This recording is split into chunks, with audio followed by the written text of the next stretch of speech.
Hello all, welcome to this channel cfdbaba. Here we simulate CFD cases using ANSYS Workbench Fluent. This is the second part of the wing simulation. In the first part, we have studied how to create a wing geometry inside Design Modeler by importing the coordinate points of the airfoil.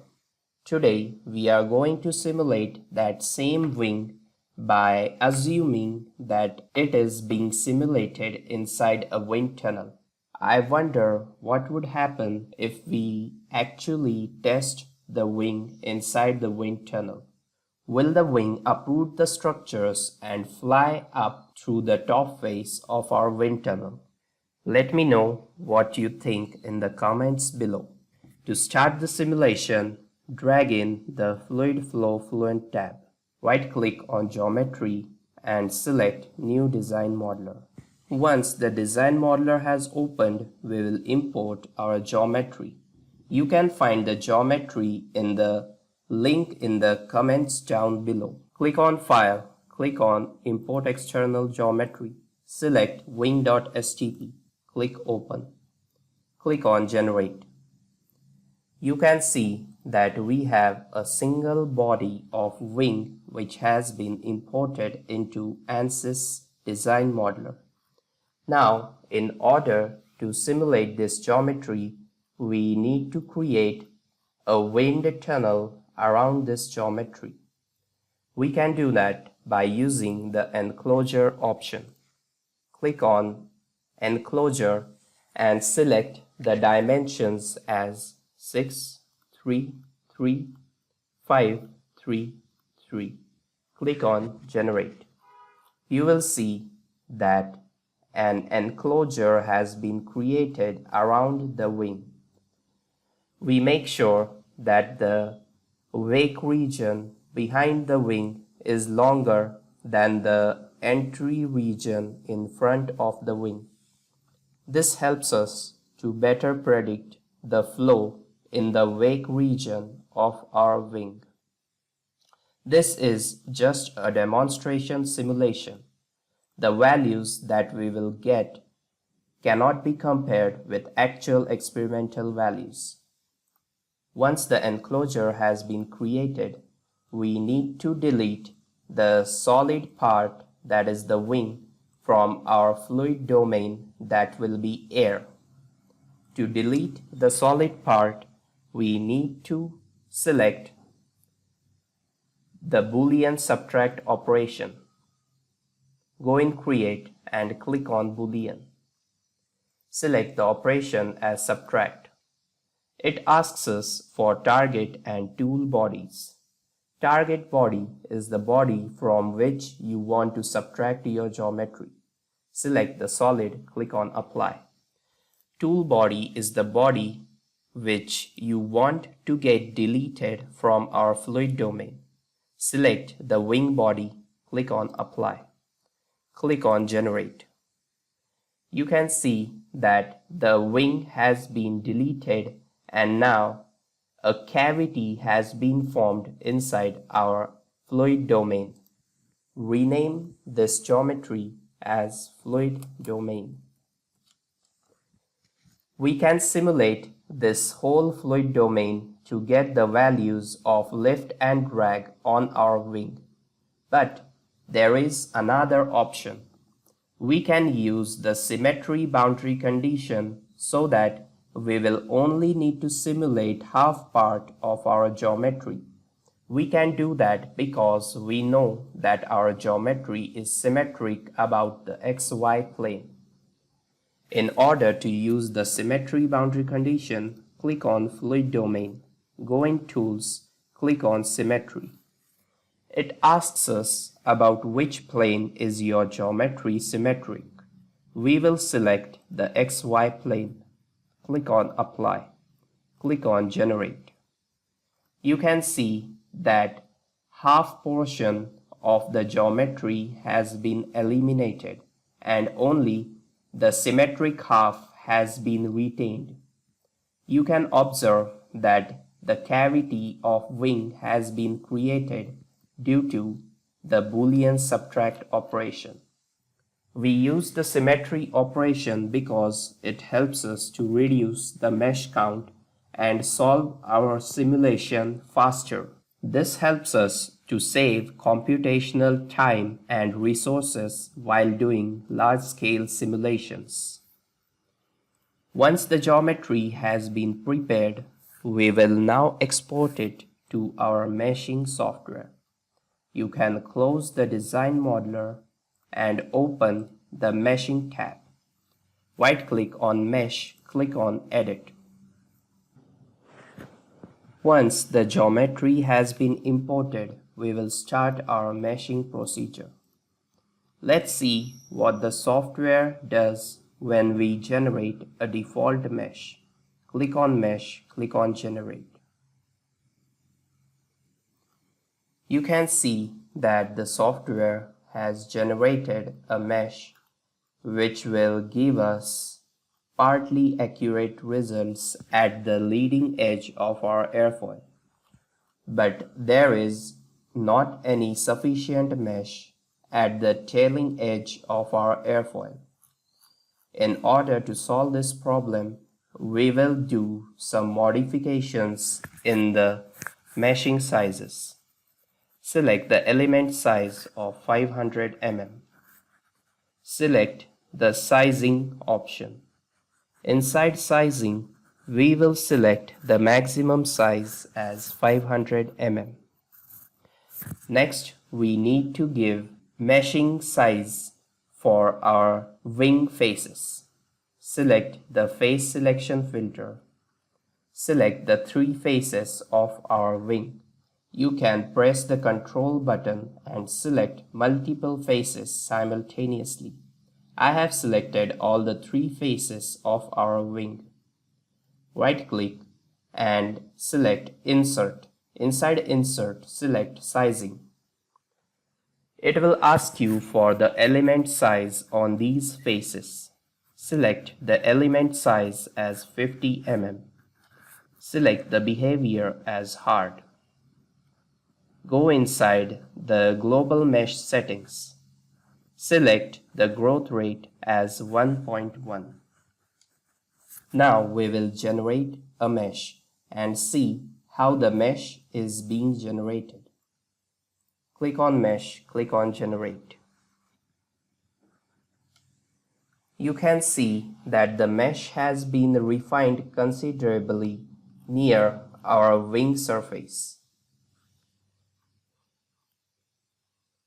To improve the mesh further near the airfoil edges, we can select the Proximity option. Switch the Capture Proximity option to Yes. Again, click on Generate Mesh.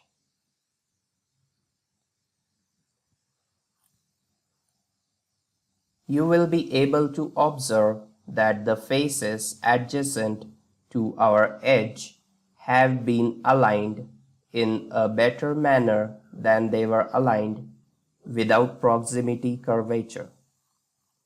We will check the total mesh count. Go in Statistics, click on plus sign.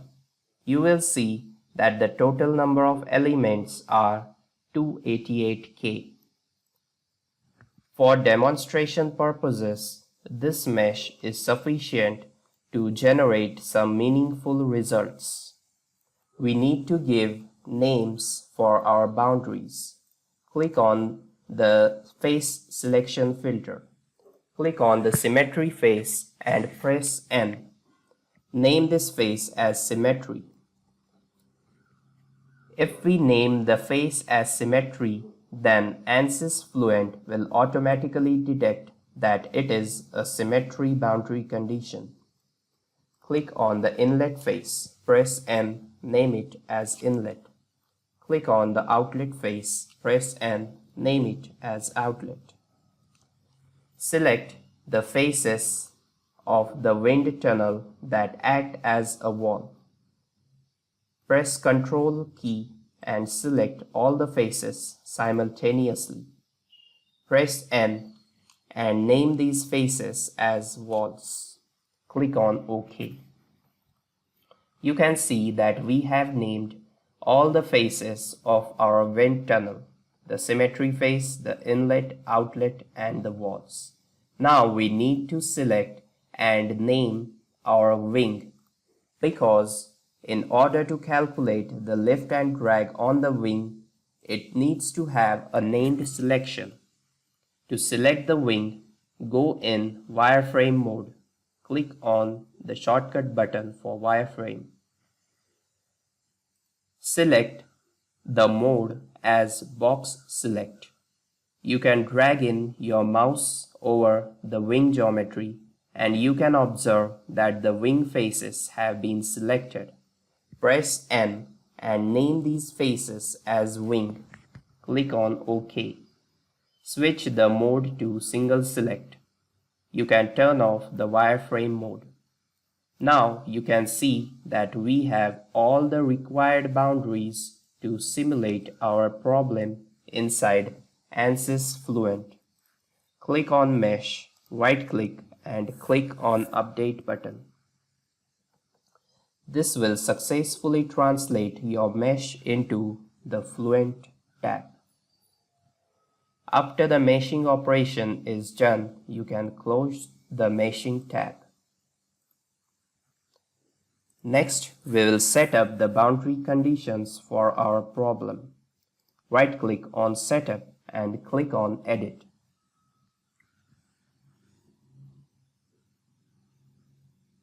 We will select the double precision option and number of processes as 2.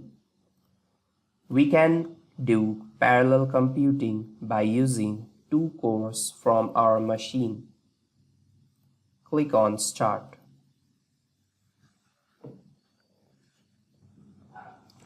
Once the geometry has been imported into Fluent, we can set the boundary conditions. We will select the pressure-based and steady-state simulation. Go inside Models. Here, we can see that the K-omega SST model has been selected by default. We will use the same model to simulate our problem. K-omega SST model is combination of K-epsilon and K-omega standard models. Hence, we will use this model. Click on OK. Next, we need to select the boundary conditions. If you observe in Materials, air has been selected as the default fluid. Inside boundary conditions, we will specify the inlet as velocity inlet type. Click on Edit. Here, we will specify velocity of 30 meters per second. Click on OK. Make sure that the outlet is pressure outlet type and the symmetry is symmetry type. Rest of the boundary conditions will be of wall type. Next, we will select the methods. We will use the second order upwind scheme to make our calculations more accurate. Switch off the pseudo transient option. That option is used when you are having convergence problems inside your CFD simulation. I don't think we will have any such problems. Double-click on Initialization. We will use standard initialization from inlet as our flow problem is simple as it has one inlet and one outlet. Click on Initialize. Once the initialization has been done, click on Run Calculation. We will run the calculation for total 200 iterations. Click on Calculate. We will see the residual graph being plotted on our screen. Residual graph is nothing but the difference between the actual values and the calculated values. We want the difference between these two values to be as minimum as possible. Hence, Residuals of order 10 raised to minus 3 are preferred in most of the simulations.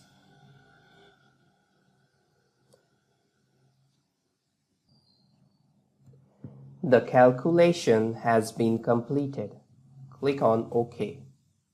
You can see that the residual graph is going in the downward direction. If your residual graph goes in the upward direction, then it means that your problem is diverging. In that case, make sure to check your mesh settings and boundary conditions once again to find out if there is any problem in them. Now we can view our results in CFD post. Right-click on results, click on edit. In CFD post, we will also see how to calculate the lift and drag of our wing.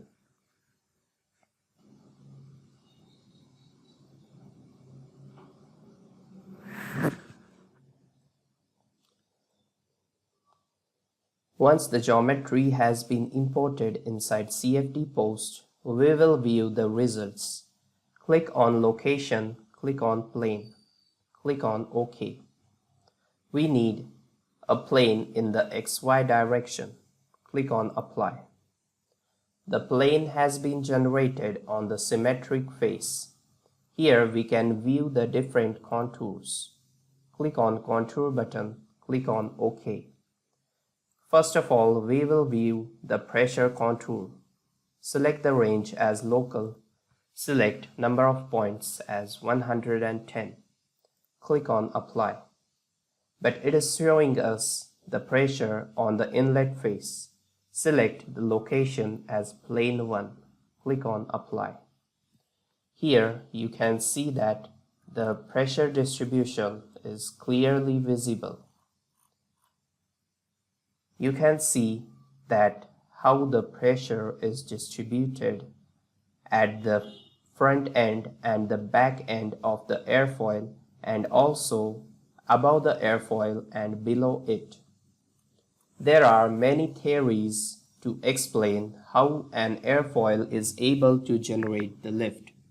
One of the popular theories is that a low pressure region is created on the top of the airfoil and a high pressure region is generated at the bottom of the airfoil. This pushes the airfoil from bottom to top, and hence the lift is generated. To calculate lift and drag of our airfoil, we need to know the directions of lift and drag. Always remember, drag is calculated in the direction of the airflow. In our case, the air is flowing in the positive x direction. Lift is calculated perpendicular to the flow direction in upward direction. So the lift generated will be in the positive y direction. Let's see how we can calculate the lift and drag. Click on calculators and click on function calculator. Here we will select the function as force. Here it is asking us for location. We will select the location as the wing. We will select the direction as x direction. Click on calculate. This will give us the value of drag force for our wing. If we want to calculate the lift force, then select the y coordinate. Click on calculate. This is the lift force generated in the upward direction. You can find the lift by drag ratio by using these two values. This is how you simulate a wing and find out the values of lift and drag forces inside ANSYS Workbench Fluent. If you have found this video helpful, don't forget to like and comment down your favorite part below. We will meet again in a new video with a new simulation. Goodbye, children.